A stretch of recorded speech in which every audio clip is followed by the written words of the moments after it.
হ্যাভলকে পৌঁছে না আমাদের রিসর্ট চুজ করে বুক করতে অনেকটা সময় চলে যায়। সেজন্য আমি তোমাদেরকে বলবো যে আগে থেকে রিসর্ট বুক করে বা হোটেল বুক করে তারপরেই আন্দামানে যেও। কারণ এই যে রিসর্ট বুক করে দুপুরবেলা খাওয়া দাওয়া করে রেস্ট নিয়ে বিকালে বেরোতে এতটাই লেট হয়ে গেল যে আমরা যখন দুটো অটো বুক করে কালাপাত্থার বিচে গিয়ে পৌঁছলাম তখন আর সানসেটটা দেখতে পেলাম না। সানসেট অলরেডি হয়ে গেছিলো।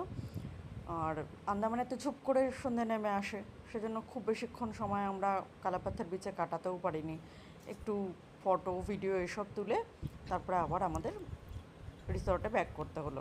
আমরা এখন আর বিচ আমাদের থেকে যেহেতু বিচ ঘরে ঘরে প্রপার্টি ছিল যাচ্ছি। রিসর্টের, তো সেজন্য আমরা এসেই একদম আমি আর মিঠাই চলে গেলাম সমুদ্রের কাছে, কিছুটা সময় কাটিয়ে তারপরে আমরা ঘরে ঢুকে গেলাম। আর এই হচ্ছে আমাদের রিসর্টের নাইট ভিউ। মানে ভীষণ সুন্দর ছিল রিসর্টটা, দিনের বেলা একরকম, রাতে আবার আরেক রকম। আর এই ছিল আমাদের হ্যাভলকের প্রথম দিনের ঘোরা।